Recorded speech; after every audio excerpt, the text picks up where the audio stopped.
My name's Eric Chabot. I'm the director of Ratio Christi Student Apologetics Alliance, and I really appreciate everybody coming out tonight. I know everyone's very busy as usual. So Ratio Christi is an apologetics ministry on campus. We meet on Tuesday nights. You can find out more about us in the back table. We've been here for a number of years now, had a lot of these kinds of events. So I just want to go ahead and talk to you a little bit about now I have to ask one question. I always forget to do this. How many people found out about this event through a poster? I need to know this for marketing purposes. Who saw a poster? Okay, what about a flyer handed to you on the Oval or somewhere? Okay, what about word of mouth? And what about the internet? Okay, it's a mix. All right, that's what I thought. I'm going to have to remember any of that. All right, well, I'm really excited to have our speaker here tonight. Dr. Michael Licona is a New Testament scholar and really specializes in the resurrection. I have followed Mike's work for years. He has done some excellent work. I have read a number of his books, which we will have for sale on the back table. Mike has co-written a book with Gary Habermas called The Case for the Resurrection of Jesus. We'll be selling that one in the back. And we also have his book, Paul Meets Muhammad. That's a Christian-Muslim debate on the resurrection. We'll have that one in the back. That one's real thin. The reason I show you how thin this is because this is really just a little bigger. This is Mike's dissertation on the resurrection. It's only, let's see how many pages here. Over 710 pages, and that's not counting the footnotes. So we'll have a couple of these for sale in the back. It's a little more expensive than the other books, so just to let you know. But if you can get hold of this is his latest book, and it's quite exceptional and really set the bar in biblical scholarship and New Testament studies. And then we also have a book he co-authored with William Dembski on Evidence for God, 50 Reasons, just some short little essays by various people. So we'll have those in the back. Dr. Licona lives in Atlanta, Georgia. He has his PhD, and he's currently Associate Professor of Theology at Houston Baptist University. He's done debates with atheists such as Richard Carrier and skeptics like Bart Ehrman, and done just several lectures over the years, and he is definitely a specialist on tonight's topics. So I'm so excited to have Mike here. Why don't we give him a hand?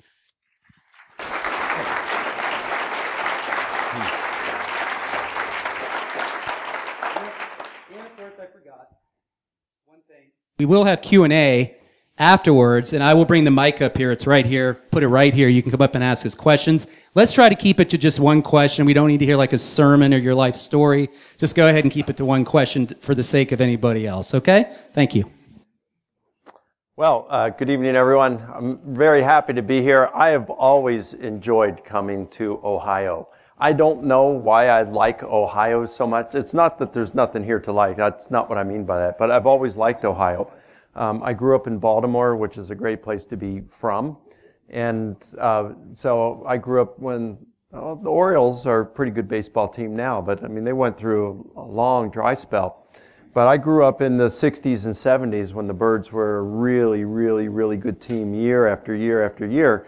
And the Big Red Machine in Cincinnati was my favorite National League team. So I liked to follow them, and the Pete Rose and Bench and Foster and Morgan and Concepcion and all those guys. So I always wanted to come to Ohio just to see the Reds play. And I got to see them play last year, so that for the first time, in what's it called, the Great American Park?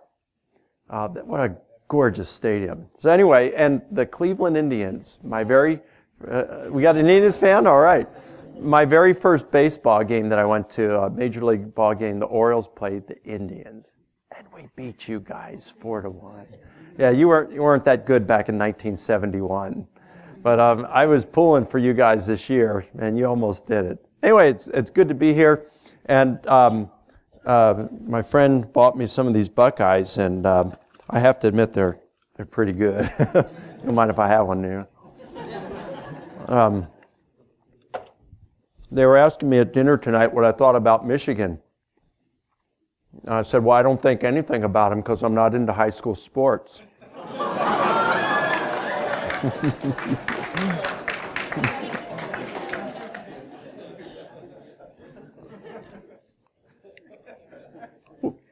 I'm 52 years old. I grew up in Baltimore, and it really isn't a good place to live. When I was growing up in the 60s and 70s, they had this competition every year with Washington, D.C. for what city was going to be the murder capital of the U.S. It really wasn't a good place to, to grow up. But anyway, I became a Christian at the age of 10, and I didn't really grow too much spiritually or anything during my teens. I went to a Christian university where I was a music major. I played saxophone. My intent was to become a professional musician. But during my time at the school, I found that I just had this desire to know God. And I know it's kind of just strange for a college student, but I just wanted to know God. And I ended up studying the Bible, quite a bit, several hours a day, and reading for several hours a day, and praying several hours a day. And so I wanted to get more in depth, and so I started reading commentaries to help out my understanding of the scriptures. And as I was doing this, a lot of times the commentators who had PhDs, they were scholars, they'd say, well, the original language is Greek, and the Greek says this, and there were 5 different ways in which John could have said something, but he said it this way, and he did this in order to put emphasis on the clause and to make it easy for people to remember, and so this is what John meant when he said it. And after reading those kinds of things over and over and seeing how much the Greek reading in original language could help in understanding, I decided I would learn Greek. Now, you have to understand, when I was in college, I was a gifted student. So when they gave me a C, it was a gift. I was so dumb in college, really, I couldn't even spell OSU, So I didn't do that well. In fact, I finished up school with a 2.0 GPA. My dad told me later on I have an average IQ. He shared the number with me. I'd share it with you, but I forgot it. I learned that I had ADD, which means attention deficit squirrel. And I really do have ADD, and I struggle with it. It was like all through school, elementary all the way up through college, I had a really difficult time paying attention. If it was something that I wasn't really, really interested in, I just could not pay attention. My mind would just stray. In fact, the way I described it to my wife is that I had this brain fog. You know how it is when you're really tired and you're either trying to study or maybe you're a Christian, you're trying to pray at night, your mind's just, you know what it's like, you're studying or whatever, and you just can't stay focused. As hard as you're trying, you can't stay because you feel there's this fog in your brain. That's what it was like for me all the time. And then my wife came home one day. I came home from work and she said, hey, I took the kids to the doctor and the doctor said they both have ADD. I said, I've heard of that. What is that? So she told me and I said, so what is that actually? Well, it's if you this, and check, check, check, check. So I went in and I made an appointment with the physician. I said, I think I got ADD. He said, why do you think that? I said, well, I got this. And, yep, you got ADD. What do you want me to do? I said, I want some medication. So he gave me some, and it's amazing what that can do, how that can help ADD. It certainly has helped mine. I mean, I can actually, you can be talking to me, and I'm really listening to what you're saying without trying to figure out what I'm going to say in response.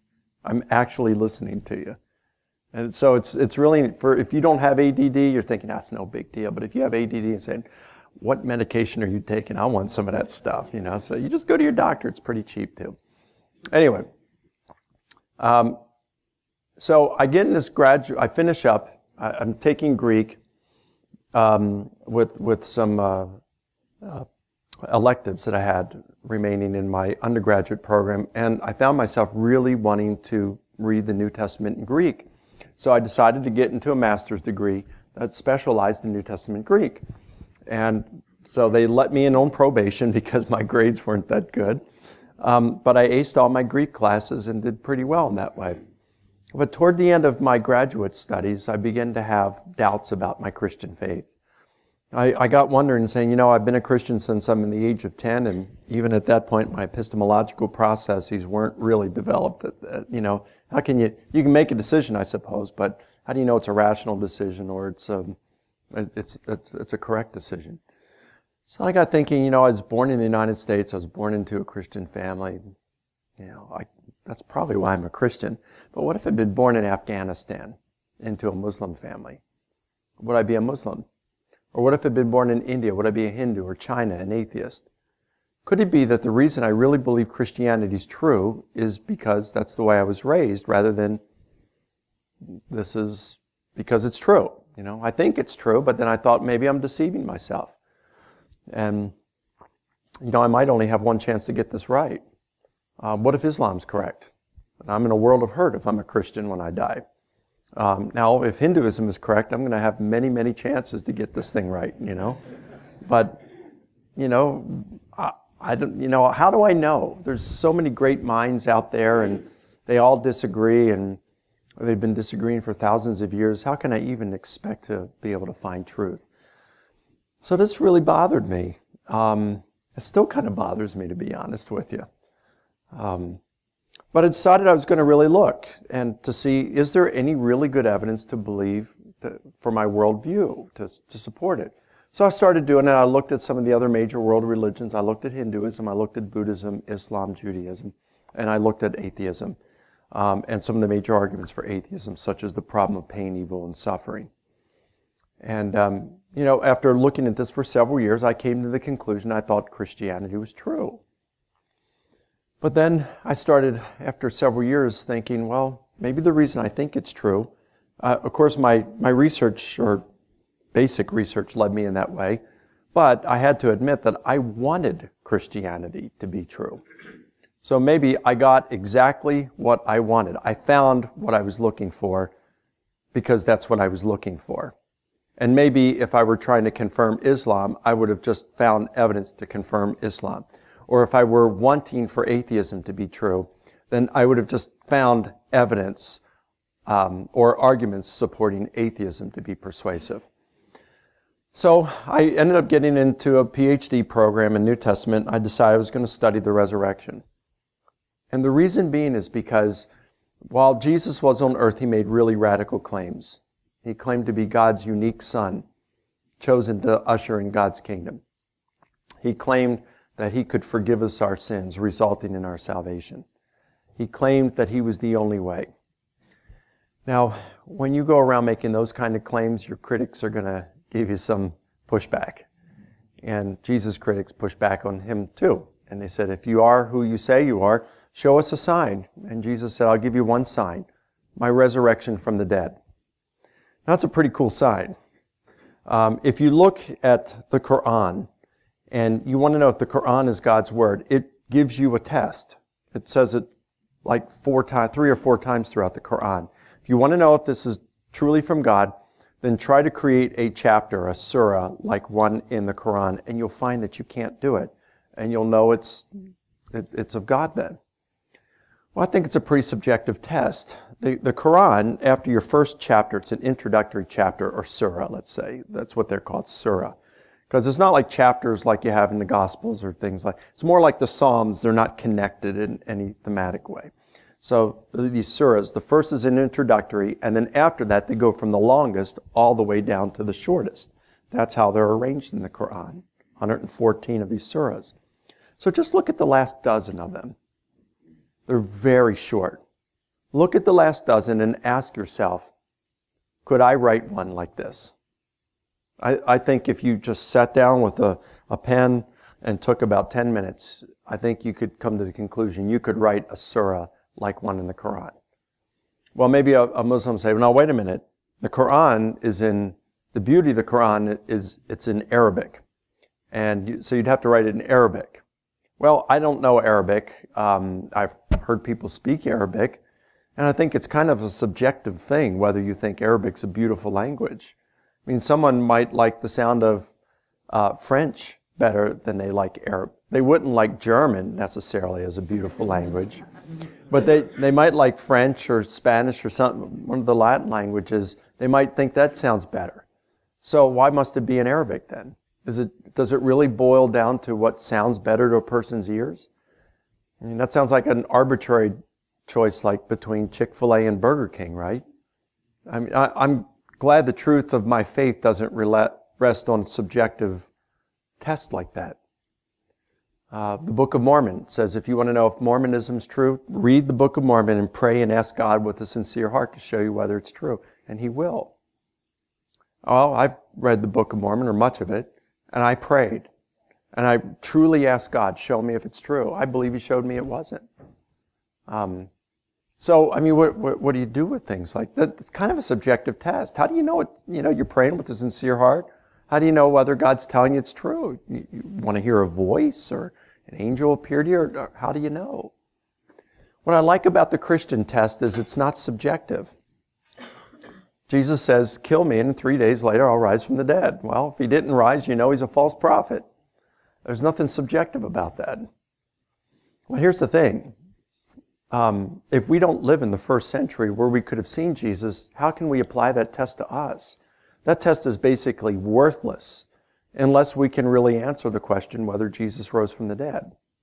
And again, if Jesus rose, it would seem that Christianity's true. And if Jesus didn't rise, it would seem that Christianity's false. And at least you could rule out Christianity as a worldview if you can show that Jesus did not rise from the dead. And if He rose from the dead, well, then we pretty much know which worldview is correct. So that's why I like this issue about the resurrection of Jesus, and why I got going with this for my doctoral research. Well, like I said, I wasn't a great student in school. I did do well in my graduate work, but even in grad school, I have to admit, writing a 20-page paper, double-spaced, was something that was a nightmare for me. I hated it. I waited till the last minute, not because I was a procrastinator. I guess I was a procrastinator, but that's not the real reason I waited. It's because I dreaded writing a paper.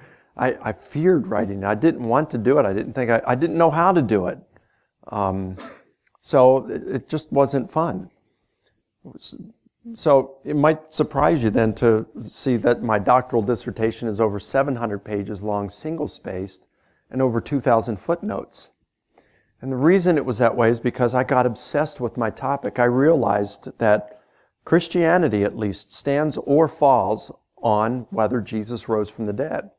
And I wanted to take an objective look at it, as objective as possible, to see, for me, did I really think Jesus rose from the dead? Could solid historical investigation prove that Jesus rose from the dead, historically speaking?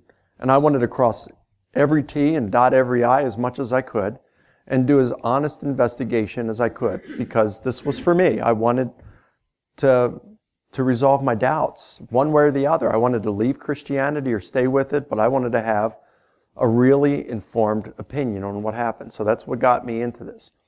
And during that time, I started to realize that I was biased because I was a Christian, and I wanted the resurrection to be true. And so as I was reading, hundreds of journal articles and books on how to do history and things like this, written by historians, I started to find that they all agreed that there is no such thing as an unbiased historian. We are all biased. We're all biased with our race, gender, ethics, nationality, our philosophical, religious, political convictions, the way we were raised, the academic institutions we attended, and the very group of people whose acceptance and respect we desire. There's just no way around this. We're all biased. And so I got thinking, well, that means I'm going to have some blind spots in my investigation. So I need to talk to some people who don't have those same blind spots. So I intentionally got involved in public debates with some of the brightest skeptical minds in North America. I had 2 public debates with Bart Ehrman, the most influential skeptical New Testament scholar in North America. I wanted to see how my arguments stood up to his scrutiny. I had 2 debates with Elaine Pagels, who's a distinguished professor of religion at Princeton. Last year I had 2 public dialogues with Dale Martin, who's a senior New Testament prof at Yale. With Shabir Ali, the leading Muslim debater in the world. I did this again because I wanted to see if my arguments could withstand the toughest of critical scrutiny. You can judge for these are all on the internet. You can watch them. So you can judge for yourself what you think happened. I think the resurrection does withstand tough critical scrutiny. So what I'm going to do for you in the next few moments is I'm going to lay out a case for Jesus' resurrection, a historical case. I can't even summarize my 700 and some page book in just a few minutes, but I'm going to try to give you a historical case for the resurrection of Jesus that's so simple that even a Southern Baptist can understand it.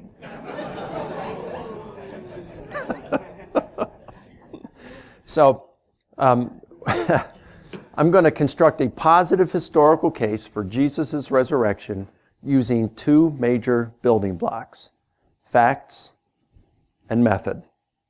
Now let's begin with my facts. Here I'm going to give you 5, okay? In fact, I'm going to start off with a little bit of a timeline here that I'm borrowing from a friend and mentor of mine named Gary Habermas. He's the one that came up with this timeline. I'll kind of augment it a little bit, change a few things, not time-wise, but maybe insert a couple things in there that he doesn't.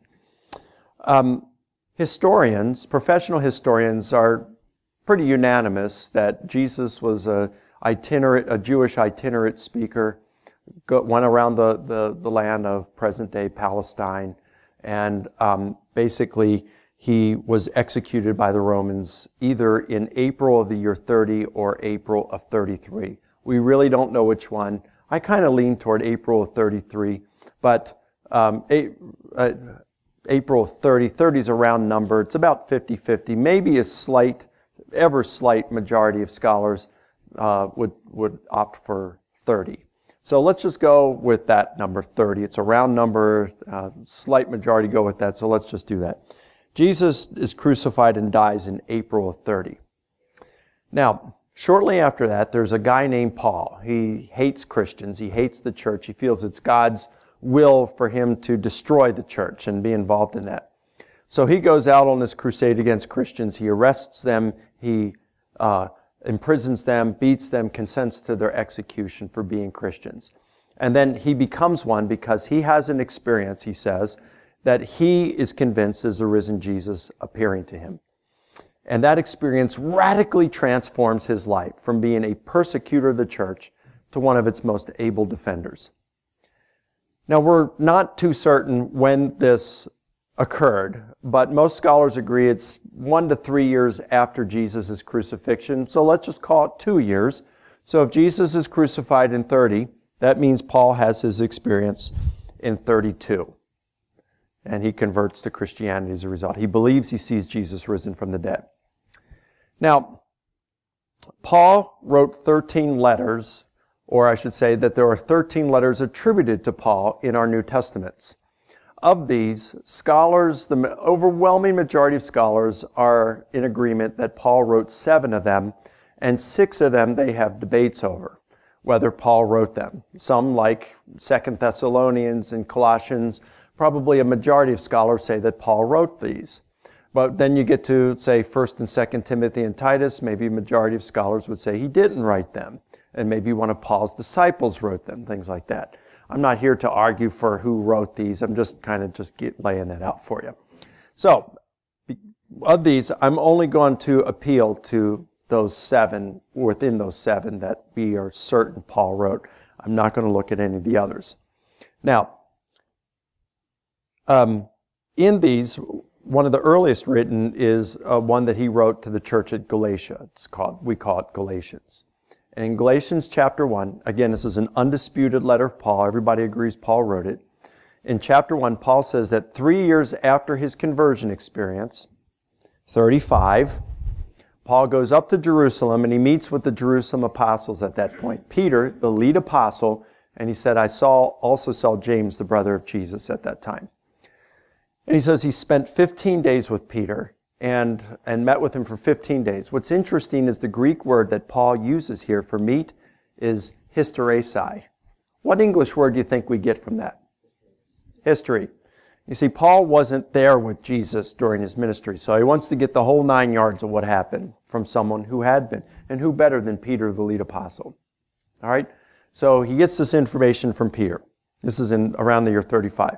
Then Paul says that 14 years later, he goes back up to Jerusalem to meet with the apostles. Now, even in the Greek, it's a little bit vague here. We don't know if Paul's saying 14 years after this experience or 14 years after his conversion. So it's 16 to 19 years after Jesus' crucifixion, or that puts us around the year 46 to 49. And Paul says at this meeting in Jerusalem, he meets with Peter, James, and John. Second time for Peter, second time for James, first time for John. And he calls them the pillars of the church, and he's going to run the gospel message. Remember this, the gospel message past them that he had been preaching to ensure that he was not working in vain all these years. He wanted to make sure he was preaching the same thing that the Jerusalem apostles were preaching. And here he says, they extended the right hand of fellowship to me. They didn't add anything to what I was saying. In other words, they're saying, you're good, Paul. Keep up the good work, brother. So, at least according to Paul, within 16 to 19 years of Jesus' crucifixion, Paul said that the Jerusalem apostles certified what he was teaching was what they were teaching, at least when it came to the minimal things of the gospel message. Now, I have to admit, as a historian, for all we know, Paul could have been lying here. He could have just made this up. And so as historians, we look for corroborating data. Is there anything to corroborate that this actually occurred, that Paul was preaching what they were preaching? And the answer is yes. There are two guys out there. One's name is Clement, the other's Polycarp. So any pregnant people in here right now? Yeah? Well, if sometime you're getting ready to have a son, you're thinking of names, just remember Polycarp. All right? So, it looks like Clement was actually discipled by the Apostle Peter, and it looks like Polycarp knew the Apostle John. We happen to have some writings, a letter by Clement and a letter by Polycarp. So it'd be interesting to see how do they refer to Paul. If Paul, and they're writing after Paul and Peter and John are dead, after all three of them are dead. So if Paul had been preaching heresy or gotten away with a different gospel than what Peter and John were preaching, we would expect Clement and Polycarp maybe to say something about it. But look at what they say about Paul. Clement places Paul on par with his mentor Peter and refers to him as the blessed Paul. And then you got Polycarp. He says that Paul accurately and reliably taught the message of truth. And then he quotes from Paul's writings and refers to them as part of the sacred scriptures. Now, these are not the kind of things you say about someone who's diverted in their teachings from what your mentors, Peter and John, were teaching. But they are precisely the kind of things you say about Paul if he was teaching what Peter and John had been teaching. So I could even give you some more, but that should suffice to show, at least for now, that when Paul is preaching the gospel message, we are also hearing the voice of the Jerusalem apostles. That this is what Peter, James, and John, the lead apostles, were teaching. And remember, at least Peter and John, they were with Jesus all these years. And James was the brother of Jesus. So that's 46 to 49 AD. Now, a couple years after that, around the year 51, Paul goes up and starts a church in an ancient Mediterranean city named Corinth, the First Baptist Church of Corinth. And he stays there for a little bit, then he leaves, and he goes to plant some other churches. And as he's away, the church at Corinth send him letters. They say, Paul, we got some questions for you. We got some issues going on in the church right now. Something like the First Baptist Church splitting, that was happening back then. So we got some issues going on. We got a guy who is having sex with his stepmother. What do we do about this? That was an actual issue in the church at Corinth. And then they had some theological questions. And so they would write him letters, and then he'd send answers back, and they'd write them, and then he'd send back. Well, we've got two of those letters that have survived. We call them 1 Corinthians and 2 Corinthians. We are actually missing the very first 1 Corinthians that Paul wrote. That's been lost. So what we call 1 Corinthians is actually 2 Corinthians. And what we call 2 Corinthians is actually 3rd or 4th Corinthians. What we call 1 Corinthians was written around the year 55. All right? And I'm going to spend quite a bit of time in Corinthians here. But I want to give you an idea what the gospel's here. So we're 55 or 25 years removed from Jesus' death by crucifixion. Most scholars believe that the first gospel to be written is Mark. And Mark writes his gospel between the year, well, we really don't know, but I'm just going to give you the majority view. The majority view could be wrong, all right? And there's much disagreement on it. But right now, the majority view is Mark was written first, and he wrote between 65 and 70. All right, so another 10 to 15 years after 1 Corinthians. And then a few years after that, maybe around the year 80, Matthew wrote his gospel. And then in 80, 85, Luke. And then 90 to 95, you have John writes his gospel. All right, so that would be within 65 years of Jesus. So when we're looking here at 55 with Paul, that's pretty good within 25 years. So I believe that the Gospels are historically reliable biographies of Jesus. But there's a lot that can be said about the Gospels. And since non-believers, a lot of them like to pull up challenges with the Gospels, like contradictions or who wrote them, or maybe they were written too long after the events they purport to describe, or the authors were biased. I'm going to stick. I believe that these can all be answered, and I have answered them in a lecture I do called the ABCs, Ds, and Es of the Gospels. You can see that on the internet or on my website, risenjesus.com. But I'm only going to be looking at the writings of Paul because we can really link him to the Jerusalem apostles. Now, this is where it gets kind of interesting. In chapter 15 of 1 Corinthians, Paul opens up and he says, I want to remind you of the gospel message that I preached to you. Oh, man.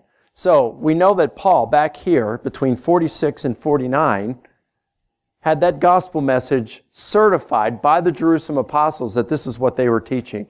And so it'd be nice to say, gosh, if we only knew what he presented before them. Well, this is a gem. This is a gold mine for historians. Because again, in 55, Paul says, I want to remind you of the gospel message I preached to you. So it's like, whoa, Paul, you couldn't be giving us anything better here. You're going to give us the message that you ran by the Jerusalem apostles and that they approved, and so we can know that this is what they were preaching. All right, so what were they preaching? Here are facts so far. This isn't necessarily, but Paul was an eyewitness. He was hostile at the time of his conversion. Paul knew Jesus' disciples. Paul taught with the same gospel, the messages they taught. And here it is. Verse 3, Paul says, I delivered to you what I also received. This is in 55. He says, I delivered to you. When did he deliver to them? In 51, when he set up the church there. What I had also received, which had to be before 51, right? So, well, he had it confirmed in 46, 49, right? So he may have received it even before then.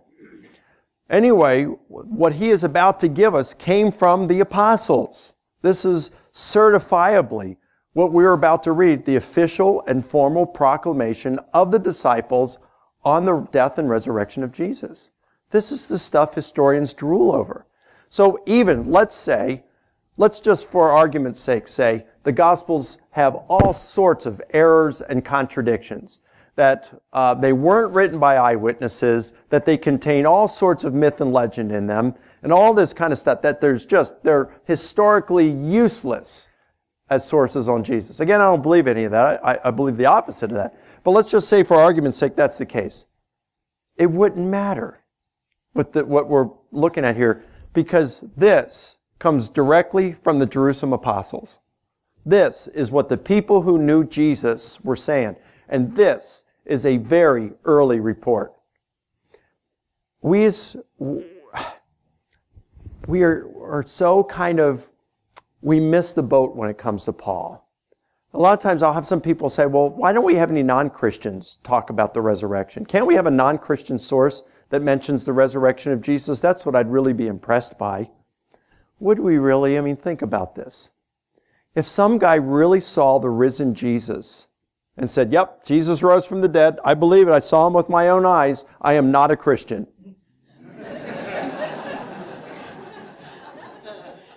Really, I mean, what would we think about such a person? We would say they're a moron and nobody should ever pay attention to them. Or more likely, what would happen if we had a document that say that, we'd say, no non-Christian would ever write something like that. That had to be doctored by a Christian. That's a fake document. So, but think of what we have with Paul. We got a guy who was actually out persecuting Christians. Jesus would have been the last person in the world he wanted to see. And yet he becomes a Christian because he says Jesus rose from the dead, and Paul died as a Christian martyr. He was willing to go to his death, imprisonment, beating, scourging, and death, because he was convinced the risen Jesus appeared to him. And it's this same Paul that we can connect to the people who knew Jesus, Peter, James, and John. And as historians, we can verify that Paul was preaching what they were preaching. This is just amazing stuff historically. All right, so they're teaching. Paul says, I delivered to you what I also received. Christ died for our sins according to the Scriptures, and that he was buried, and that he was raised on the third day according to the Scriptures, and that he appeared to Peter, then to the 12. Then he appeared to more than 500 at one time, most of whom, he adds, are still alive, but some have died. In other words, they're still around if you want to interview. Some of them are still around if you want to interview them. And he says, then he appeared to James, then to all the apostles, and then Paul says, last of all is to one untimely born. He appeared also to me. What we have here are 6 post-resurrection appearances. 3 to individuals, Peter, James, and Paul. Where do you think Paul got this information from about Peter and James? Well, I'd only met with them twice. So that's eyewitness testimony, and Paul's given eyewitness testimony about his own. And then you've got 3 group appearances, to the 12, to more than 500, and to all the apostles. Now, these group appearances are going to really come into play later on. They're pretty special. You'll see why in a little bit. So, here's what we know from this very, very early tradition that comes from the Jerusalem apostles. Our fourth fact is that they were teaching that Jesus rose and appeared to them as to individuals and groups, to friend and foe alike. And finally, they were teaching that Jesus had been raised physically, bodily from the dead.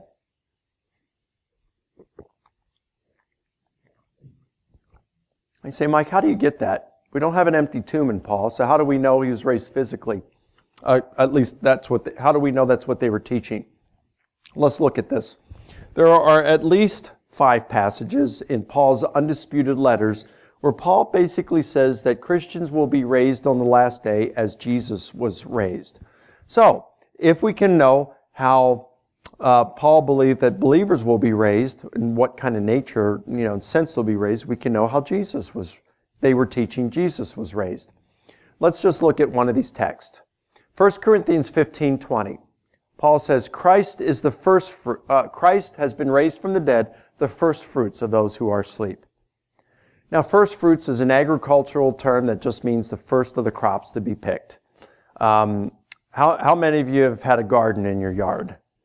You probably have one in your backyard at some point. You grew tomato plants. Where I'm from in Georgia, they grow them in their front yards, and they watch them grow from their couches up on the front porch. So, just teasing about that one. But they do that in Michigan, don't they? But you know how it is when they grow that tomato plant, and that first tomato, you've been watching it, they go from green to yellow to orange and then red, and that first one, that's the first fruits. You pick that off, slice it up, put it on the sandwich, and that's your first fruits. The rest are coming, they're just not ready yet.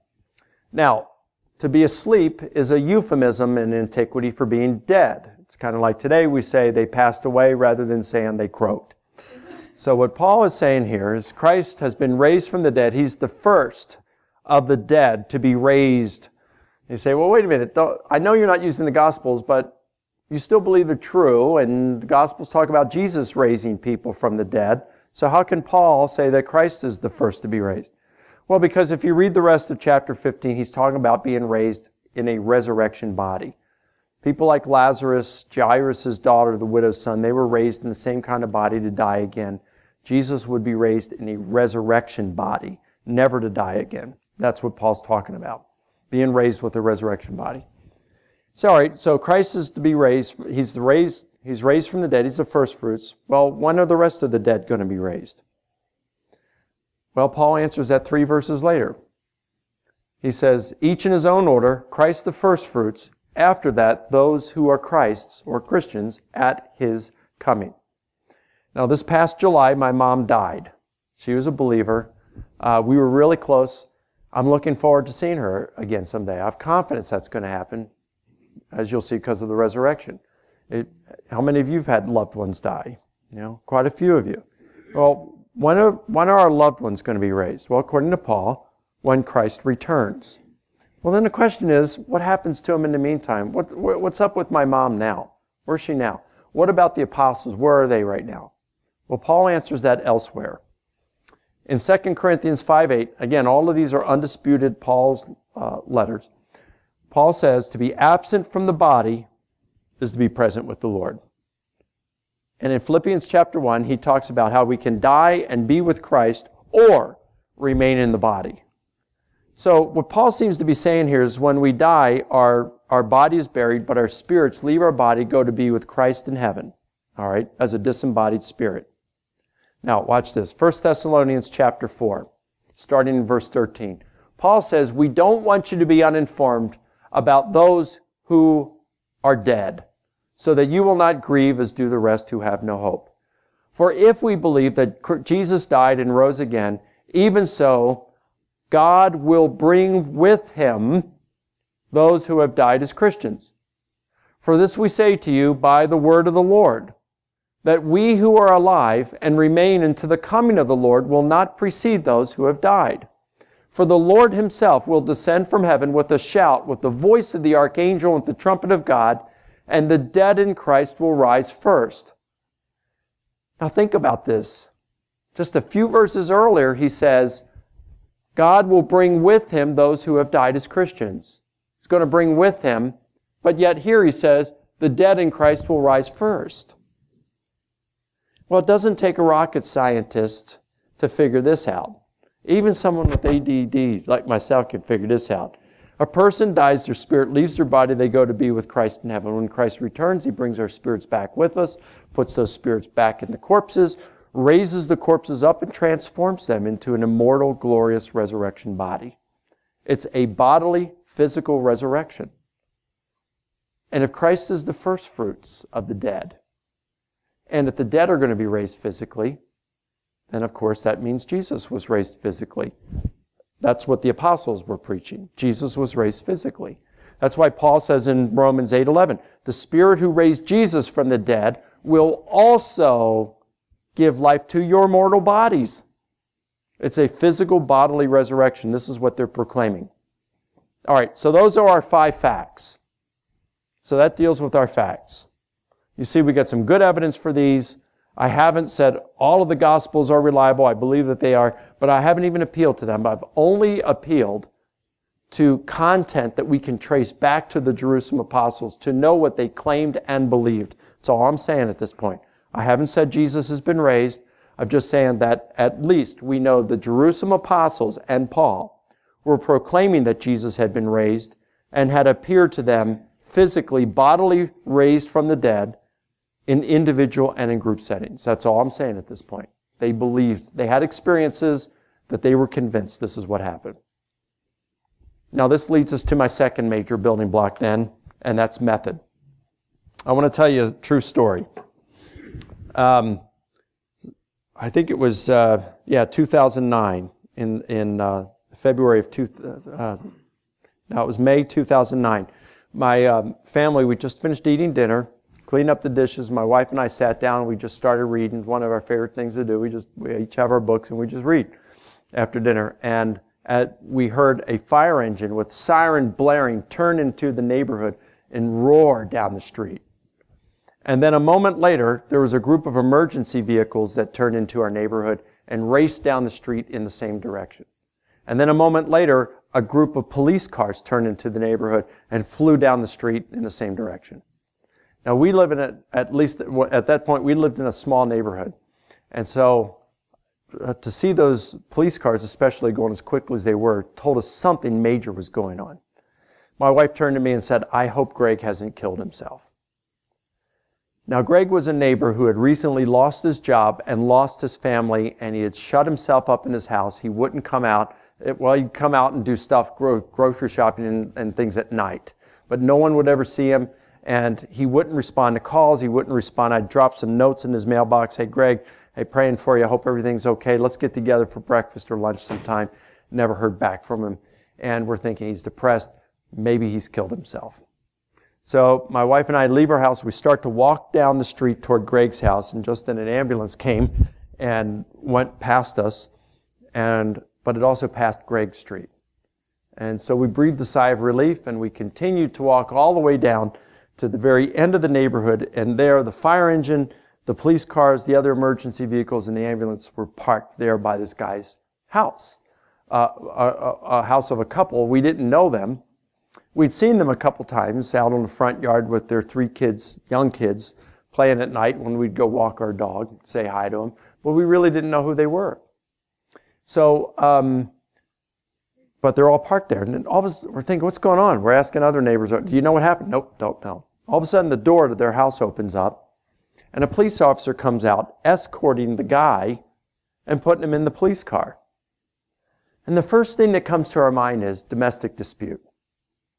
But before they could get in the car, the guy's wife comes out of the house, ran up to her husband, put her arm around him, and got in the police car with him. And the police car drove off. We thought, well, that's not going to be domestic dispute. If that had happened, the police car, even if she were codependent or something like that, we wouldn't expect the police officer to allow her to get in the car with him. So as soon as she put her arm around him and they drove away, then the domestic dispute could not accommodate that fact, so you have to throw that hypothesis out. Well, still, we're asking people, do you know what happened? Nope, don't know. So they drove away, and my wife and I start walking home. And as we're doing this, I said to my wife, let's speculate here. You see that for sale sign on their front yard? Yeah. It's been there for about 6 months, right? Yep. Well, you know the economy here in Atlanta is pretty bad. Maybe what happened is a year ago, this guy lost his job. And so he's trying to find another job, but he can't. So 6 months ago, they put their house up for sale. Now they can't even sell their house. It's not even, under contract. And so maybe today in the mail, he gets a foreclosure letter. The bank's kicking him out of their house, and he's depressed. There's no hope he feels like there's no hope. So he goes upstairs, he takes a gun, starts talking about killing himself, and his wife calls 911 and everybody shows up. Kind of makes sense, right? So all right, maybe it's the threatened suicide hypothesis here. So my wife and I, by this time, we get home and we sit down and we start reading our books again. Well, then we hear this noise outside, and I go outside, and there is a helicopter, a news helicopter, hovering above their house down at the other end. Not right above their house, but way up there. I'm thinking, well, that's weird. Threatening to kill yourself is a major thing, but it's not the kind of thing that brings out the evening news, I hate to say it, but none of us really in this room probably are going to get the evening news when we die. So there goes my threatened suicide hypothesis. That fit all the facts, the few that we knew, until that helicopter showed up. And now we got to throw that one out. So now I'm really confused. Well, just then, one of our neighbors pull up in their car down at the end of our driveway. And I said, we found out what happened. So I go down to the driveway, and they said, look, the guy was coming home from work, and he pulled into his driveway, was backing into the garage. He was unaware that his 18-month-old son was running to greet him. And he ran over and killed him. That was a tragic day in the life of our neighborhood. And we all grieved over their loss. I mean, how do you get over something like that, I can say that the next February, she gave birth to a son again. So, they'll never be able to replace the one they lost, but they have a happy chapter in their life again. A few months after that event occurred, I couldn't help but realize that night when I was trying to figure out what happened, I was doing something very similar to historical investigation. And as I was looking at the data and then eliminating hypotheses, I'd formulate hypotheses and then eliminate them if it couldn't accommodate the data. Well, historians do the same thing when they formulate hypotheses given the facts that we know. So they use 4 general criteria for assessing hypotheses. One is called explanatory scope. Does it account for all the facts? Think about a jigsaw puzzle. And think about the pieces of a jigsaw puzzle being a historical fact. You want to use as many pieces of the puzzle as possible. puzzle solution that uses the most amount of pieces is superior to the puzzle solution that leaves a bunch of the puzzle pieces orphaned.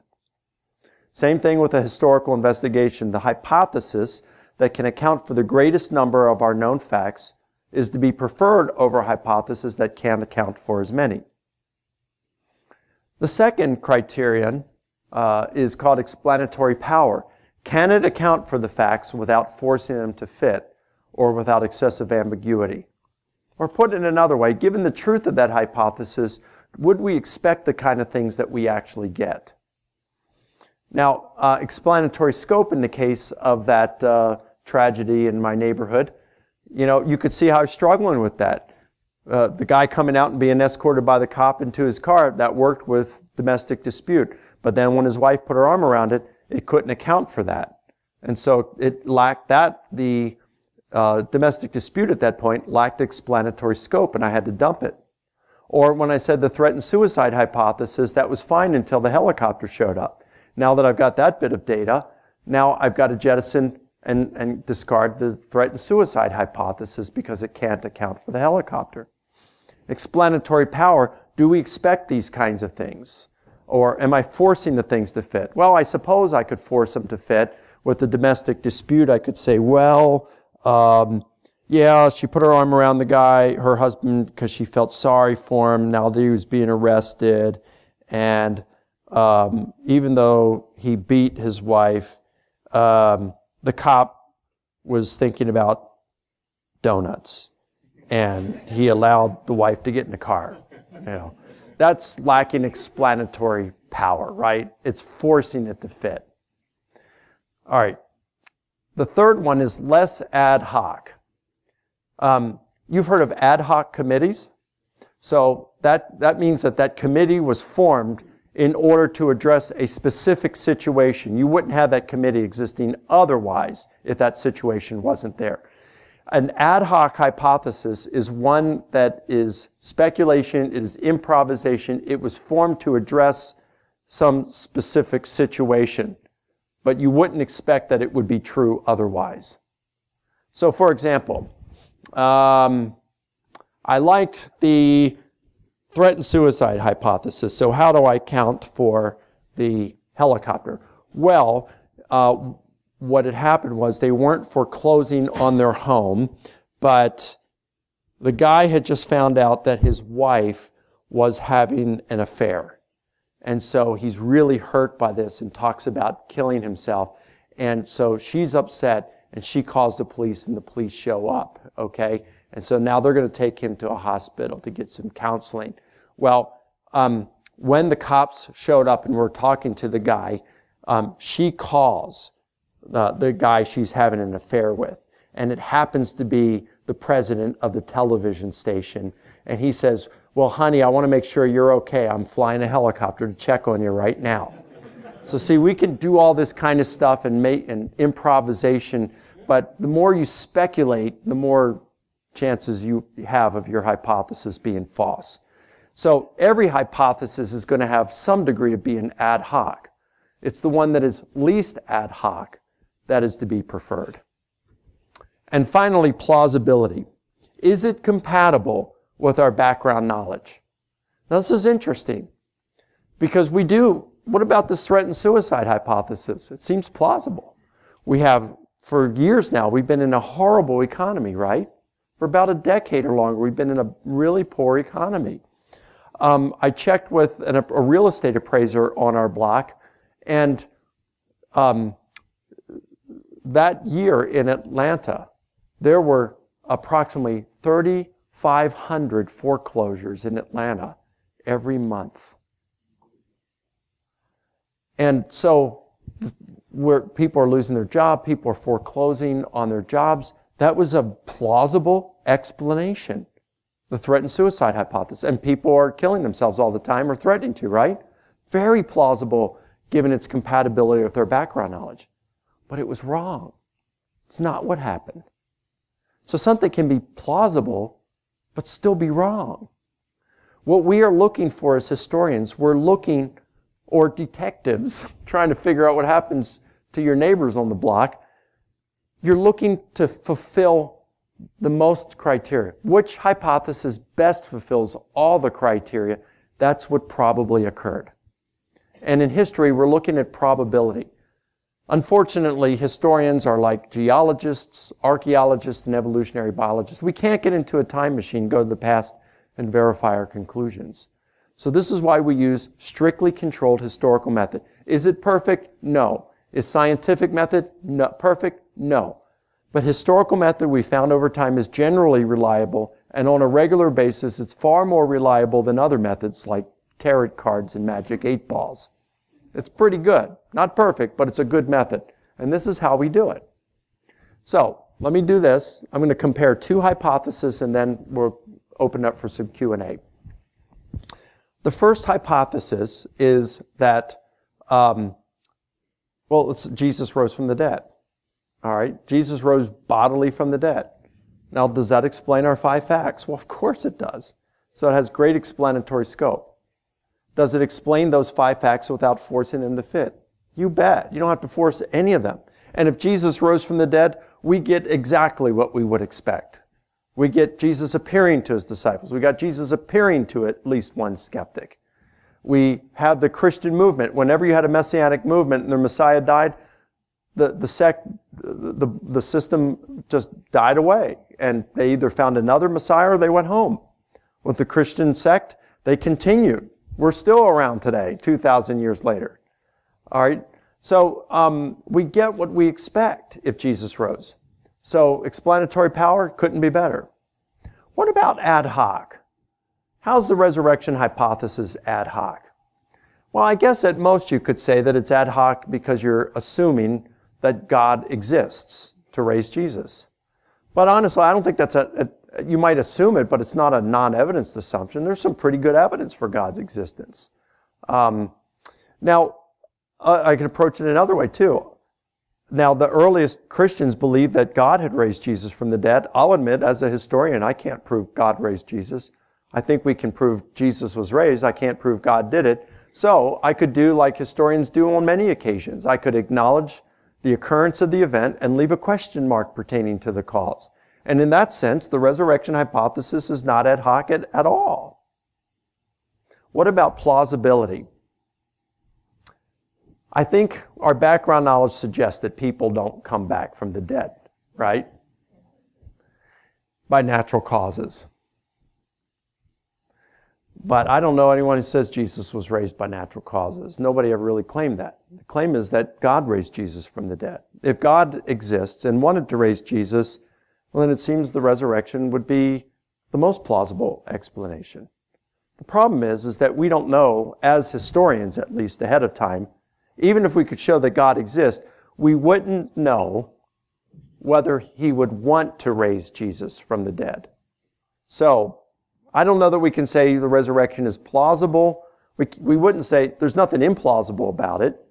Now, you say, well, wait a minute. Mike, let's get back to this for a moment. We know it's implausible for people coming back to life. Yep. And you're saying, yeah, but that's by natural causes, and you're trying to say by supernatural causes. I mean, really, it sounds like you're just trying to get out of a corner. Not really. Think about this for a moment. Let's change this to, instead of resurrection, let's talk about walking on water. Anybody walk on water here? No? I've never met anyone who did. Huh? There you go.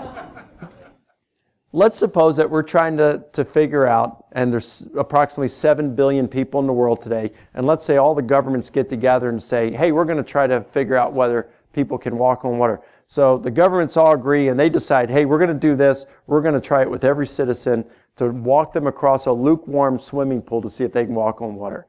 And so they do this over a month's period of time, and everybody does it, and all 7 billion sink. Nobody can walk on water. There's one guy left, and he's a 3-year-old, and he hasn't tried yet. And he says, I can't do this. I said, no problem, you can do it. Give me your hands. He gives me his hands. I hold his hands above his head. I support his weight. I hold him over a swimming pool. I walk along the side of the swimming pool and allow him to walk on water. See, that is definitely cheating. I said, no, he walked on water, right? Well, yeah, but the rest walked on water unassisted. That's right. Or the rest failed to do it unassisted. That's correct. and 7 billion people unable to walk on water unassisted tells us absolutely nothing pertaining to whether someone could walk on water assisted. And in the same way, 100 billion people dying and not coming back from the dead unassisted tells us absolutely nothing pertaining to whether God could bring someone back from the dead assisted.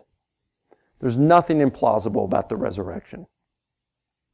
So, in terms of our resurrection hypothesis, the resurrection hypothesis passes 3 of the 4 criteria with flying colors and doesn't fail the 4th.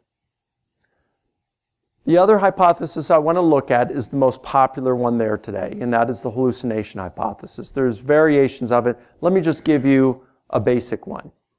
The basic hypothesis is that just after Jesus died, his disciples were grief-stricken, they were confused, and what happens when loved ones die many times? They hallucinate their loved ones. Or they turn to drinking or hallucinogenic drugs. Maybe there is another reason they called Jesus the Most High God. So they turn to drugs, alcohol, they're grief-stricken, and they hear a voice or they see a shadow walk down the street that with the same kind of stature of Jesus, and they say, oh, he's raised. Maybe it was a grief hallucination of some sort. Hallucinations happen a lot. All right, let's look at the hallucination hypothesis. First of all, a couple things about hallucinations. There's several modes in which people hallucinate. There's an auditory hallucination, a visual hallucination, olfactory, where you smell something that's not there, gustatory, you taste something that's not there, tactile, you feel something that's not there. There's what's called a, it eludes me at the moment, where you have a sense of motion. Kinesthetic hallucination. How many of you have had it, or you were waking up in the morning, and as you're waking up, you had this dream you're falling, right? That's a kinesthetic hallucination, a hypnopompic hallucination. You see, you don't have to be a flake in order to experience a hallucination. We all do at times. How many of you, when you got your first smartphone, and you put it so that it vibrated when someone texted you, and you had those false alarms the first day or two, right? You reached in and I thought I felt that, but no, it was a false alarm. That is called a tactile hallucination. We've all experienced that. Now, when you experience a hallucination, you usually experience it in a single mode. So when you had that false alarm, you felt it, but you didn't hear it. All right? You'll see something, but you don't hear it. Or you taste something, but you don't feel it. Now, sometimes you get combination hallucinations, but typically, the people who experience combination hallucinations are people on drugs and schizophrenics. Other than that, most people who experience hallucinations experience it in a single mode. All right. The group most common to experience, most likely to experience hallucination are senior adults bereaving the loss of a loved one. In multiple studies, approximately 50% of senior adults bereaving the loss of a loved one experience a hallucination. The most common type of hallucination they experience, approximately 39% of them experience a sense that the person is in the room. They don't hear them, they don't see them, they don't smell them, they just sense their presence in the room. Approximately 14% of all those who experience a hallucination have a visual hallucination. That's 7% of all senior adults bereaving the loss of a loved one. That's the highest percentage group to experience a hallucination. Now, with that in mind, look at what we got with the disciples. Remember those 3 group appearances? He appeared to the 12. That's 100%, not 7%. He appeared to all the apostles. That's 100%, not 7%. So, for one, the percentage of percipients is way too high for it to be hallucination to be plausible. Second, group hallucinations are extremely rare, if not impossible. So that makes it implausible. The appearance to Paul. Paul wasn't grieving. Paul hated Jesus. He was out to destroy the church, and Jesus was the last person in the world he'd want to see. So the hallucination hypothesis cannot account for the group appearances, the high percentage of the percipients, and the appearance to Paul. So it certainly lacks explanatory scope. In order to make some of that fit, then you're going to have to say, well, maybe this is just one of those rare cases where I know group hallucinations are extremely rare. or more than 7% is really rare. But weird things happen, and this is one case where it wasn't just once, twice, but 3 times it happened. Well, you're really forcing it to fit, right? And given the truth of hypothesis, what we get is not, if they were hallucinating, you don't expect group appearances or 100% participation of the recipients having these experiences. So it lacks explanatory power. Is the hallucination hypothesis ad hoc? Well, only if you tried to get better explanatory scope and power by speculating how this could happen. Well, maybe Paul was feeling guilty for killing those Christians, and so he has a hallucination in order to resolve this guilt. Well, the problem with that is there's not a shred of evidence for it. So that would be ad hoc. And we've already seen how it's implausible, given the percentage of recipients and the group occurrences. So, historically speaking, the hallucination hypothesis is terrible. It is a horrible historical hypothesis. The resurrection hypothesis, historically speaking, is a wonderful hypothesis. It fulfills the criteria better than the hallucination hypothesis by far. And that's just the hallucination hypothesis. When you look at other hypotheses, the resurrection wins every time. It is by far the best historical explanation of the known data. And here's the bottom line. You can reject the resurrection hypothesis. Maybe you don't like it for philosophical or theological reasons, but it is not reasonable to reject it on historical ones. And so that's the way I look at it. It's like, wow. And this is what I present in public debates. Again, you can watch these online. And I'll put this up against anyone in the world, the sharpest scholars in the world. And I think the resurrection hypothesis wins. So that's my case for the resurrection. But let me open it up for some Q&A.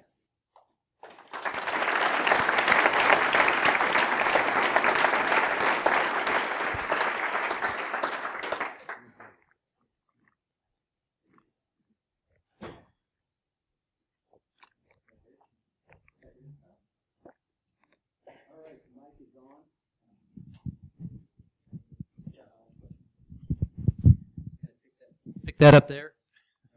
By the way, before you ask that, let me just say, if you want to ask questions, if you are a skeptic here, you have some questions, look, I promise you, I'm not going to put you on the spot. I'm not going to embarrass you. You know, I struggle with some of these things myself. I don't claim to have all the answers. And I just appreciate you're here. If you're not a believer, you don't believe in resurrection, I appreciate the fact that you're here and you at least came out to hear the one side of the story. Just feel free to push back and give some objections. I'll deal with them as honestly as I can. Well, first I have to warn you, I'm from Michigan. It seems to me that you have to presume the truth of your texts, particularly the epistles. And it seems to me that before you can worry about whether Jesus was raised from the dead, you have to be able to be convinced that he lived in the first place. Bart Ehrman has tried to prove the historicity of Jesus, and really all he was able to come up with was, well, almost all the major historians think he did exist, but he produced no actual evidence. Well, I don't think there is any. There are no eyewitnesses. And ditto for the 12 apostles, which is even more surprising because you would think that the apostles would have, stirred up enough notice that at least somebody, some contemporary would have noticed the apostles. But do you have any proof of the historicity of Jesus apart from what you started with, namely that all major historians believe that he existed? Yeah, I appreciate you raising that. And you're right, as far as Ehrman, one thing, and I like Bart Ehrman, I consider him a friend, even though we radically disagree with one another on the resurrection. Ehrman's correct in that you'd be hard-pressed to find any reputable historians in the world who would deny the existence of Jesus. The Jesus myth thing is usually held, it's a hypothesis held by people on the internet. There aren't any widely respected scholars who hold it. And I agree with them on it. I think there's some really good evidence for Jesus. For example, you do have Paul, who's a real person, And he says he knows James, the brother of Jesus. It's kind of hard to have the brother of someone who doesn't exist. Paul says he knows the Jerusalem apostles. He met with them, Peter and James and John. It's hard to, you seem to suggest that you think these were mythical figures, and yet... What evidence do you have for Paul? Excuse me. I mean, you're presuming that Paul existed. There are no contemporary witnesses to Paul either, or any of these apostles. Well, I'm... What... If you applied that to some other ancient figures, what would you get? I mean, you've got Paul, he says he is the contemporary witness for the Jerusalem apostles. Plus, you've got, I know that it's questioned, Matthew, Mark, Luke, and John in terms of, let's say, Matthew and John in terms of them being the traditional authorship of those Gospels. But this is the unanimous testimony of the early church. I think that anyone who denies the traditional authorship of Matthew and John bears the burden of proof. And even if you do question whether Matthew and John wrote those Gospels, they still contain, even someone like a skeptic like Dale Allison, recently came out and he says he's changed his lifelong opinion and now believes that the Gospel of John is entirely based on the testimony of John, the son of Zebedee. So you've got early testimony that Matthew, a disciple of Jesus, John, a disciple of Jesus, are the author of the two Gospels. That would be eyewitness testimony to Jesus, or at least you'd have to say they contain eyewitness testimony to Jesus. The majority of scholars today, even skeptics, would say that Mark got his information from the memoirs of Peter. The majority of scholars also say that Luke was a traveling companion of Paul, which shows the historicity of Paul. And Paul says that he knew the Jerusalem apostles, so you got stuff from them. You've got Clement of Rome, who knew Peter. You got Polycarp, who knew John, so they're saying they knew Peter and John. And they're talking about Paul as a historical figure. You've got non-Christian sources like Tacitus, who mentions Jesus.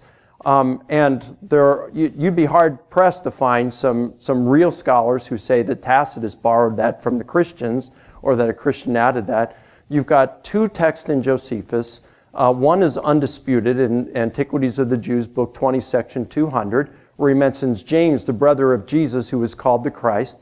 You've got one that is disputed in Antiquities, Books 18, Section 3. But Louis Feldman, the leading Josephus scholar in the world, says that, and he's Jewish, he's not a Christian, he says, and he's one of the few people that have done bean counts on this, and he says the number of Josephus specialists who would say Josephus mentions Jesus in the disputed text, as opposed to those who don't, would be at least 3 to 1, and he wouldn't be surprised if it were as many as 5 to 1.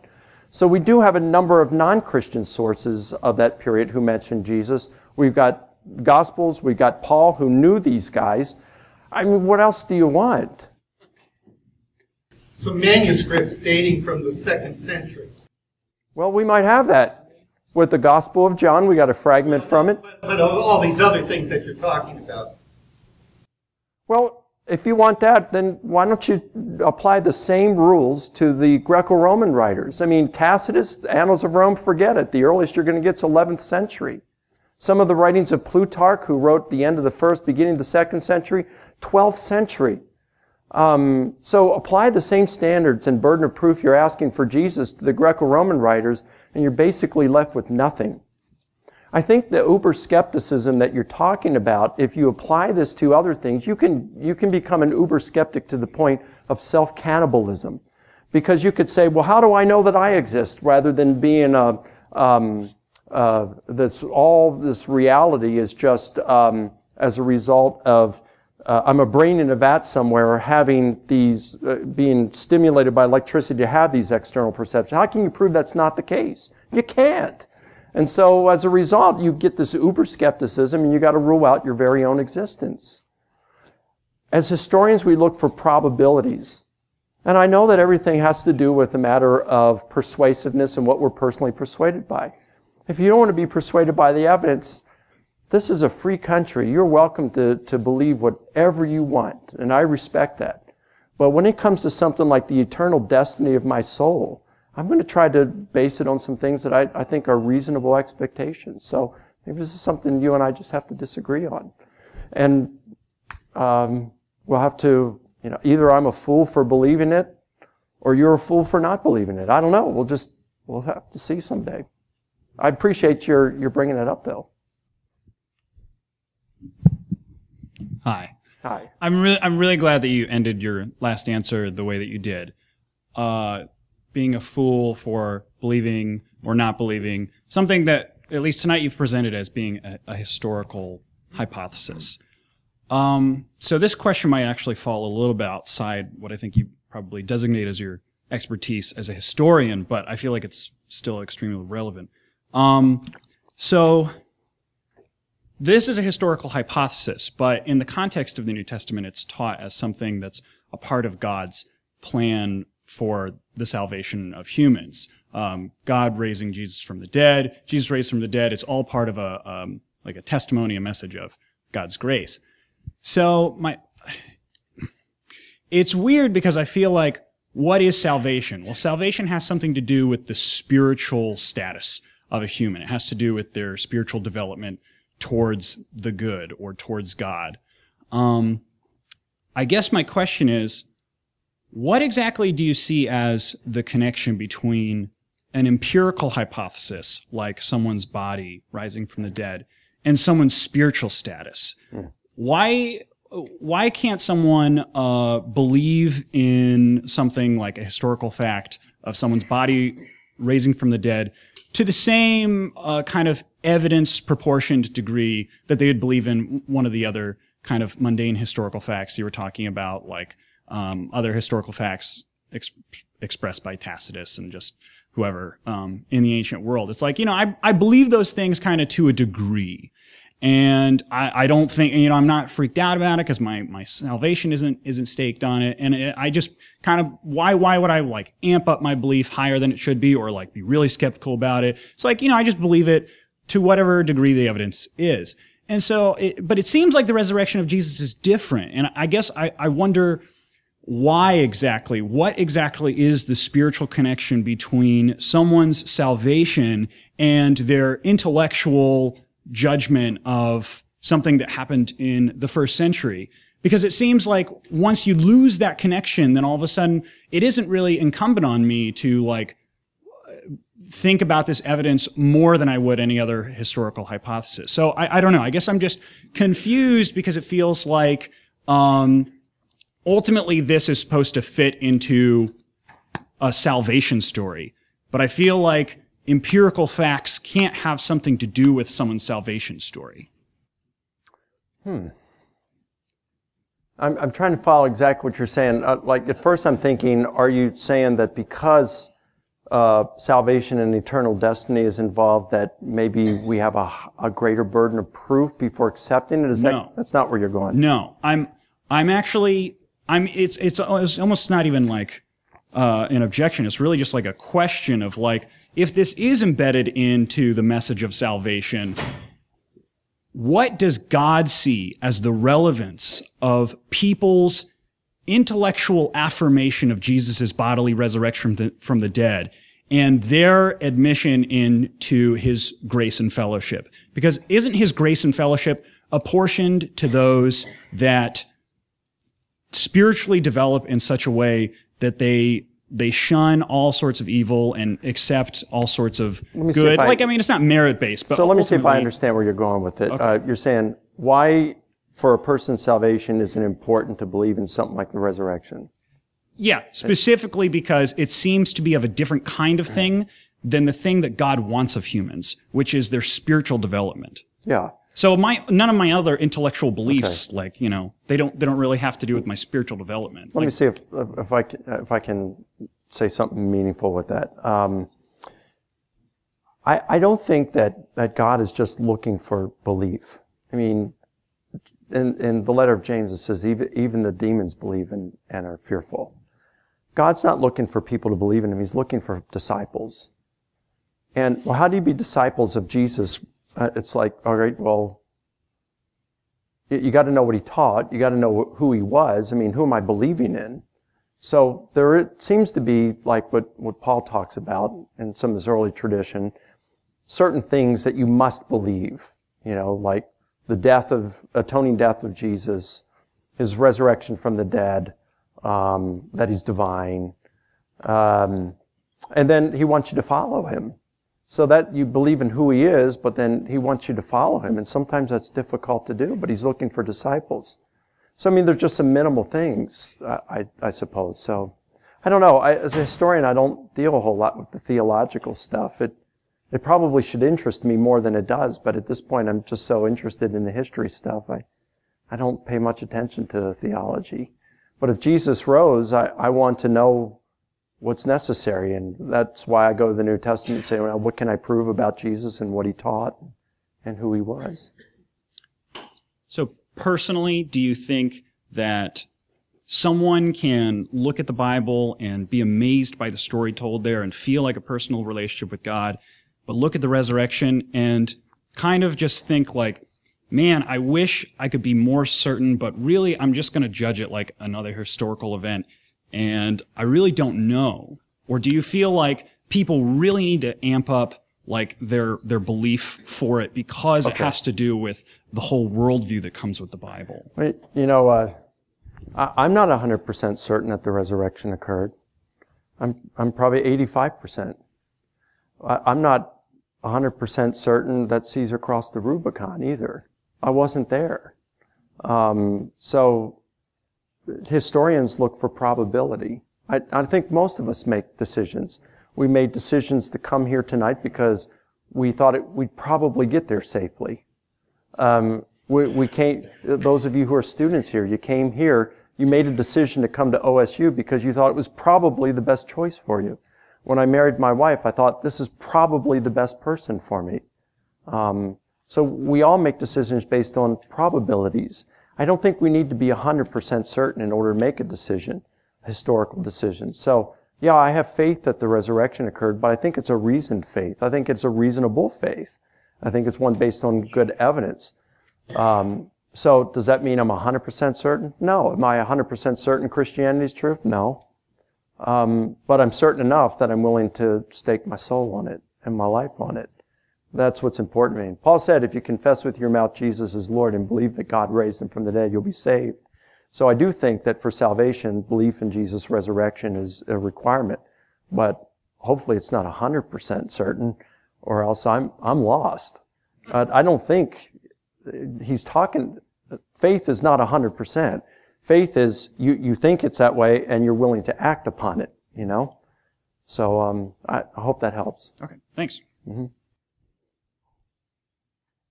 You've been talking a lot about probability, so I have a question about relative probability. So there are all of these other hypotheses, and you started to touch on some of them, talking about the hallucination hypothesis. There's a hypothesis that maybe some of the apostles were lying, right?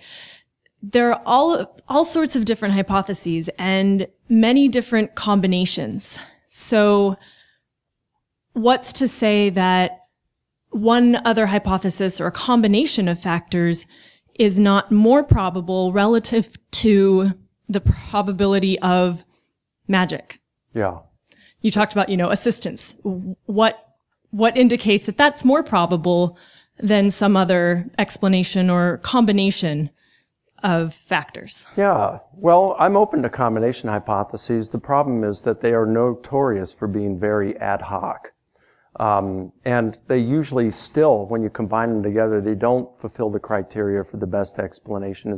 Still, they don't as well as the resurrection hypothesis. So I think you still have to look. Probability in history is determined by which hypothesis fulfills the 4 criteria for the best explanation best. So the one that does that better than the others is what probably occurred. And in my big book in the back, I look at the 6 most prominent 5 naturalistic and 1 supernatural on resurrection. The 6 most common ones in scholarship today. And I assess them according to these criteria very methodically, and show how the resurrection does it far better than any others, and thus it's the most probable explanation. It seems to me that a supernatural explanation, though, still would require, in order to fit these criteria, to be compatible with background knowledge. What is our background knowledge that something supernatural actually, exists, it more probably exists than some of these other explanations, because there may not be one explanation that fits all of them just the way we would want it to. I think when we look at like evidence for supernatural, I would look at things such as well-evidenced near-death experiences. Now, there are thousands of near-death experiences, but of those, my friend Gary Habermas, who has studied these for about 35 years, says that there are just over 100 cases that they have corroborating data. So, like, for example, one case that's frequently given is this woman who died in an ambulance on the way to the hospital, and she came out of her body, and she said she was floating above the ambulance as it made its way to the hospital. When she got to the hospital, she went to the roof of the hospital and looked down and watched as the paramedics were working on her and wheeled her into the hospital, where they did bring her back. Well, when they brought her back, she told them what had happened. They said, yeah, I was probably hallucinating. No, I really saw that. And was able to give the number on the ambulance. And then she said, on your roof here at the hospital, there's a single high-top sneaker up there, and it's this color, and it's got a certain color shoestring in it, and there's only one of them. And a nurse went up and looked at it for it, and she found it, just that one shoe, and she actually took it back home with her. So you find there's a little over 100 cases like this where the recipients who die have these out-of-body experiences, and they obtain information they couldn't have known otherwise. So you've got that. You've got veridical apparitions. You've got modern miracles. Could name a bunch of these. I'll just give you one example. There's a friend of mine named Lloyd Reed, and he used to be the director for collegiate ministries at the Florida Baptist Convention. He's probably in his late 60s now. And in June of 1987, he was involved in a horrible car accident, put him in a coma. Well, on the 4th of July, his church was at a 4th of July picnic, and at 4 o'clock in the afternoon, they stopped and all got together and prayed for Lloyd. Well, back at the hospital at 4 o'clock, Lloyd came out of his coma. Well, the story gets better because there were several other people in the room with him, each of which had been in a coma from 1 to 6 months, and all of them came out of their coma. So we see modern miracles, the near-death experiences, veridical apparitions. There's some really cool stuff in terms of answered prayer. Now, I know a lot of answered prayer isn't impressive. I prayed that I'd get to Ohio on my flight safely, and then I got here. Well, was that God answering my prayer? I don't know.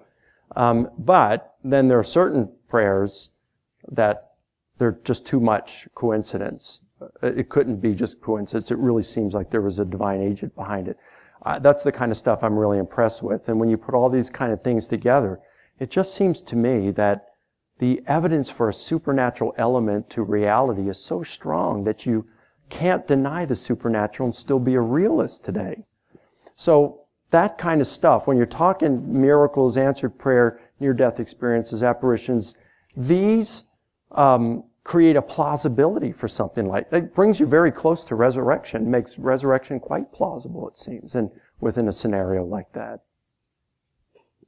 Thank you for your answer. I'm not convinced that extremely low probability is still quite the same thing, but I appreciate. What do you mean extremely low? Well, probability? so like you talk about like the near-death experiences, having hallucinations that include gustatory, auditory, olfactory, all of these things. Yes, it's a very minuscule probability. We actually know what that probability is, whereas something like a supernatural, magical explanation for resurrection, we don't know what that probability is, so we can't compare the two and see which one's more probable. Maybe both of them are extremely low probability, but I think that that's something that we have to look at and hopefully can come to a better understanding in order for there to be, enough of a convincing argument, at least for myself. I agree with you that it's kind of difficult to assess the probability of, say, a resurrection. I mean, how would you do that, in terms of like a prior probability? It's like saying, what's the prior probability of black holes? How would you assess that? Or what's the prior probability of Caesar crossing the Rubicon in 49 BC? You can't assess a prior probability for that. It's like asking what's the square root of chicken. It's just the wrong kind of tool for historical investigation.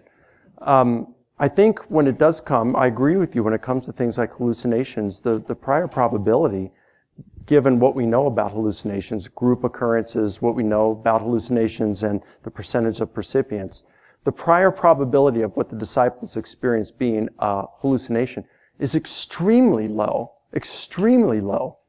But I don't know how you'd assess a prior probability for the resurrection. That's why I think some scholars don't really do it, but you find some folks on the internet who will try to use Bayes' theorem for historical investigation, and it's just the wrong tool for historical investigation. It's like using a telescope to detect cancer.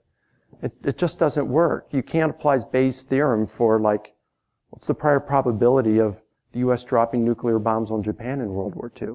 That's why you use the inference to the best explanation, and you employ these 4 important criteria, and that's how you assess probability within historical investigation, not by a prior probability or anything like that.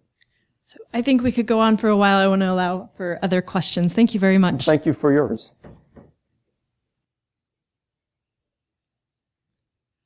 Hi, I wanted to first give you a correction. I'm also from Michigan, and we grow our tomatoes on the sides of our beds, not the couches. Minor point. Okay.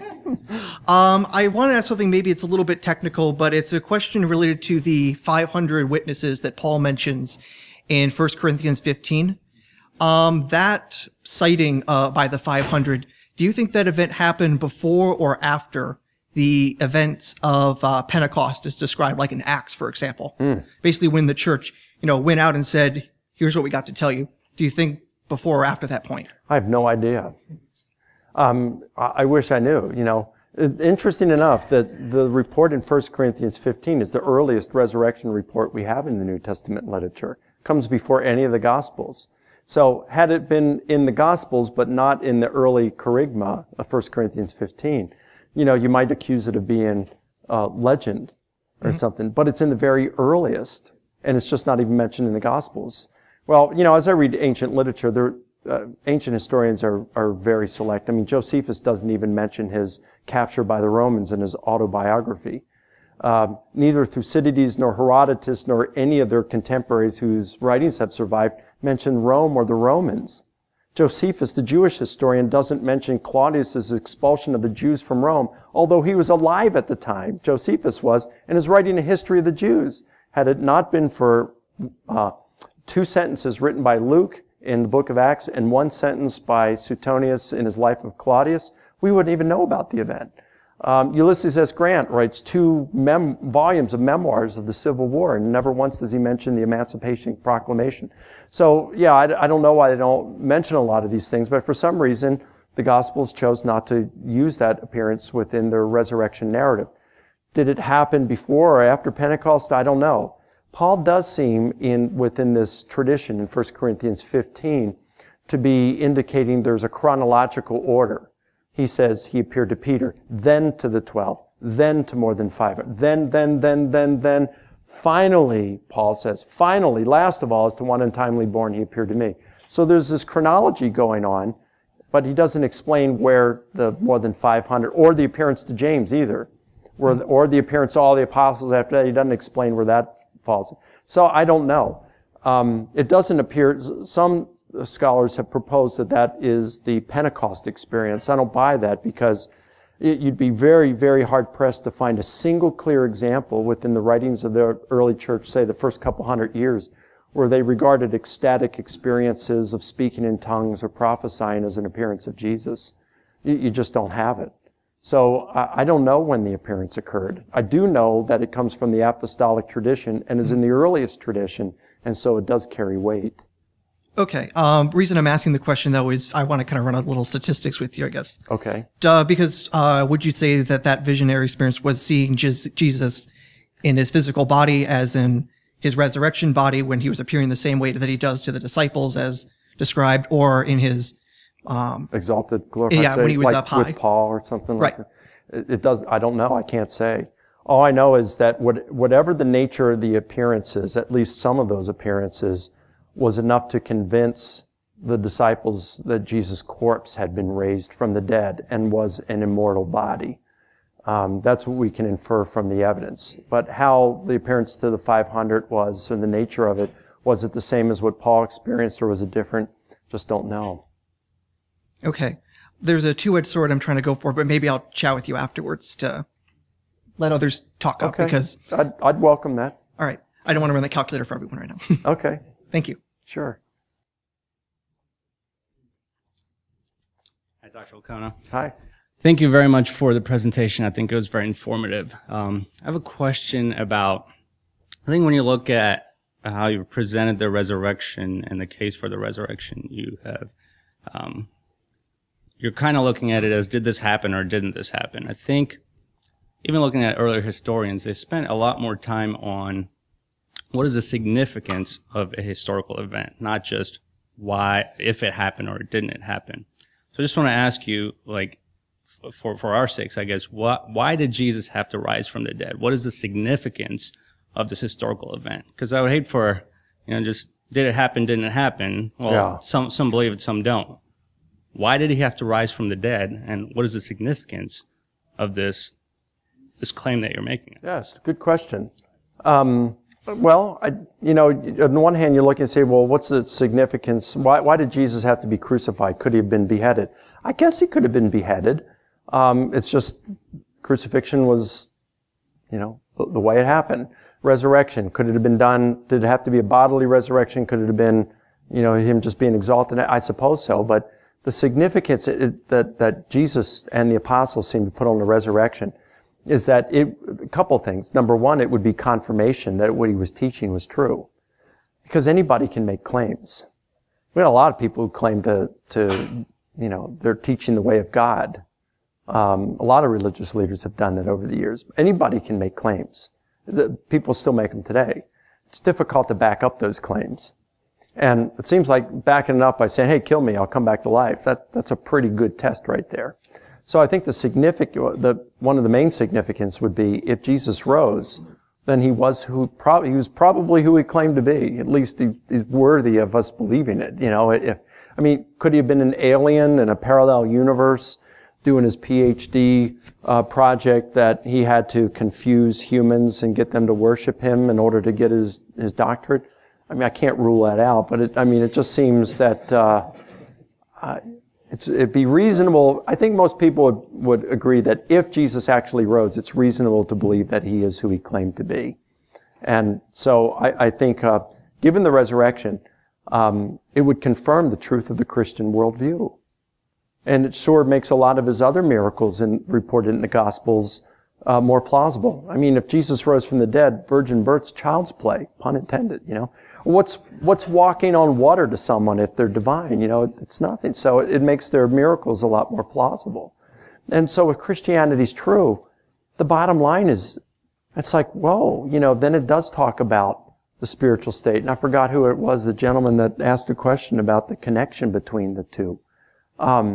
We can't, as historians, prove a spiritual state. We can't, I can't, as a historian, say I can prove that that we're all sinners in need of God to give us eternal life. But if Jesus rose from the dead, then his message is something for us to give a lot of attention to. And he does talk about how we are alienated from God, but that his death and resurrection can unite us to God and give us a relationship with God and eternal life. And I have to admit, there's something very personal in this for me. When my mom died in July, we were really close, but, there was certainly a sting. But to have the confidence of where she is, and that I'll get to see her again someday, do you know the kind of sting, how that minimizes that sting? And now someone might say, well, maybe you're a Christian then, you believe it as a psychological crutch. On the contrary, it's precisely because of the solid historical foundation upon which the resurrection is based and Christianity is based. I don't need a psychological crutch because of how strong the Christian the evidence is for the Christian view. So I'm really excited about the resurrection stuff. It can promise us eternal life. This stuff about the gospel is true. It's not just a wishful thinking. It's the greatest news we can ever receive. That's what gets me excited about it. Thank you very much. Yeah, well, thanks for your question. This is my man. He gave me the Buckeyes. You want one? You gotta still eat that. Here, no.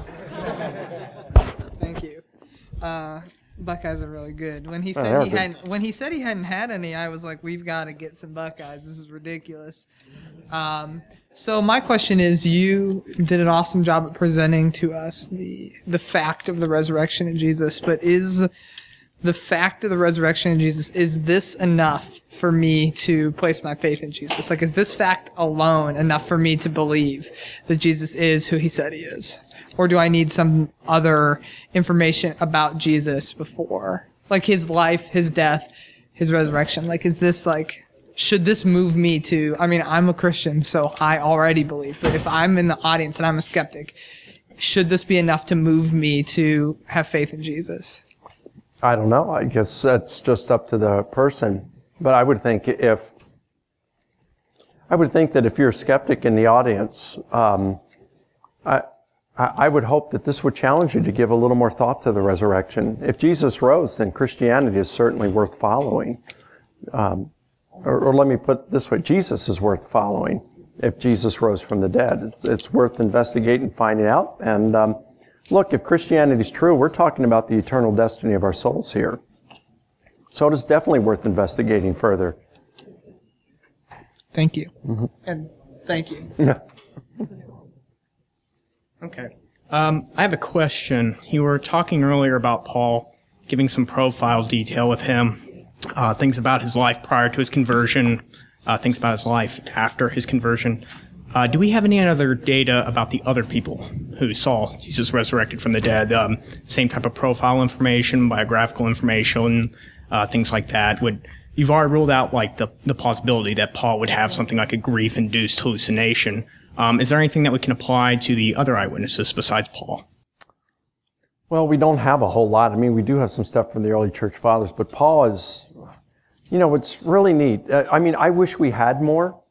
Every historian who studies anything wishes we had more. But every historian for every event is dealt a hand of cards. And we could wish we had a better hand, but we have to play the hand we're dealt. With Paul, we've got an ace. What we do know about Paul is amazing. And who he was a skeptic. He knew the Jerusalem apostles. We can confirm he was teaching what they were teaching. It doesn't get better than Paul. The Gospels are pretty good. They're probably like tens and jacks, in comparison, in terms of their historical worth, what we can verify, So, Paul's really good. And I'll put Paul up against anyone almost, because he's just really good. So, yeah, we got some stuff on Peter, but they come from later on. Mm-hmm. We got some stuff in Clement from Peter, but about Peter, but very little. Mm-hmm. And then later on, you have like Tertullian and some of those. They'll talk about Peter and some. Josephus mentions James, so we can know he was the brother of Jesus. Hegesippus mentions it. Clement of Alexandria mentions him. So we do know some things about James. We know about Peter, but the biographical information. But there's not a whole lot. Okay. Thank you. I just want to recommend some after-dinner reading for you. Swinburne's The Resurrection of God Incarnate. I think got it. He's a little more than a writer on the internet, and he uses Bayes' theorem. Well, yeah, and listen, this should show you that when I reject Bayes' theorem as a historian, it's not because I don't like I find the arguments of skeptics strong and I don't want to deal with them. When Swinburne's argument came out in 2003 in The Resurrection of God Incarnate, a lot of us were thinking, man, this is really cool, because he's using Bayes' theorem to argue that there's a 97% probability that Jesus rose. That's what he concludes, 97% that the resurrection occurred. And I remember reading it and just feeling disappointed and saying, I don't buy this. I don't buy this argument. The Bayes theorem does not work for history. And most, even Christian apologists have rejected. They don't buy Swinburne's argument. So even when it would be in our favor to use it. So you just don't find it being used, Swinburne's argument today. I think Bayes' theorem is just the wrong tool for historical investigation. Now, the likelihood, the second part of Bayes' theorem, the Bayes factor, you can work that out, and the resurrection does come out extremely well there. But calculating the prior probability can be very subjective. It's very difficult to find a proper reference class in which to place Jesus' resurrection. Because if it occurred, it was a unique event, probably performed by a deity and for a specific purpose. So if it's in a category, a reference class by itself, how do you figure out a prior probability for it? It just doesn't work for historical investigation. At the same time, you did say that if the resurrection hypothesis is true, it was probably performed by God, or that God is the one that wanted to perform it. You said that you can't go on the record as a historian talking about what God's desires were or God's intention for the event. Right. Swinburne goes into that. You know, he gives. I know he does. Yeah, he gives his account of like what are the objective reasons God would have for raising Jesus from the dead. I mean, don't you think that that's kind of an important puzzle piece, that does at least raise the probability of the historical event, because now you have like a reason that it would happen, or a reason that God would want for it to happen? It seems like if you think that God is your agent, but he doesn't have any desires or reasons to do it, it seems like that's weakening the case. Am I wrong on that? I feel like Swinburne's reasons really kind of put it all in perspective. Well, maybe they do, but I don't find them logically necessary. There's no entailment there, and that's what you want more of when it comes to prior probabilities. I just wasn't persuaded by it. I did not find his argument persuasive in arguing for the existence of a God who would want to come via virgin birth and reveal himself in these ways. I didn't find those arguments persuasive. I didn't find them, they weren't compelling to me. I mean, I can see they're possible, but I just don't give them any more than a possibility. And with a prior probability, I want it more than that. Okay. Yeah, again, thank you for your presentation. I was curious about, you mentioned Paul being kind of verified by the leaders in Jerusalem, and specifically having backup other corroborating evidence for Peter and John. But he mentions meeting with James, and there's other places, I think it's in Galatians, where he mentions that there was also conflict that he had with James, where he mentions that when people came from James to the church and tried to push them to be circumcised and to do these things that Paul was kind of pushing against, that there was this kind of discrepancy between some things that at least some things that James was teaching and some of the things that Paul was teaching. And so I know that like different scholars will give different weight to different kind of people as to how accurate their portrayal of Jesus' teachings were. And I know another issue is that Jesus didn't specifically teach on, for example, circumcision, and that's why they had all these disputes about it. Yeah. So I'm just wondering whether I haven't looked into it a ton, but whether you can really argue that Paul's views were that similar to James's views on a lot of things, because they did seem to have some differences, and even in like the book of James, if that was authored by James, then he does seem to have some very different emphases than Paul does. So I'm just curious what. Well, when I said for the third fact, remember the second fact, Paul knew Jesus' disciples. The third fact was Paul was teaching the same gospel message they were teaching. Mm-hmm. Now, you've got your gospel, which is pretty much the essentials of the Christian faith for salvation. And then you've got more doctrines, out there, and how to practice the faith. I view James like he would have been the pastor of a very legalistic, fundamentalist, independent Baptist church. Whereas as Paul, he would have taught at Houston Baptist University, where I teach, where there's, we have Catholics, Episcopalians, Orthodox, Protestants, all different kind of backgrounds, but we all agree to the essentials of the faith, but we have differences on these others, and the differences don't matter to us because we all agree on the essentials. I love that, and the faculty at HBU, we love that. All seem to love it. I think Paul just felt that kind of, he didn't have to nitpick over things, but James wanted to.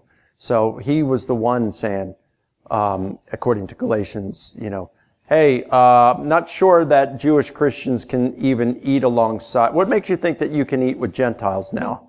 And hey, the temple purification rites, you still got to obey those up if you're a Jew in Jerusalem, and things like. And what about male Gentiles being circumcised? Yeah, you need to do that. And Paul's saying, no, you don't.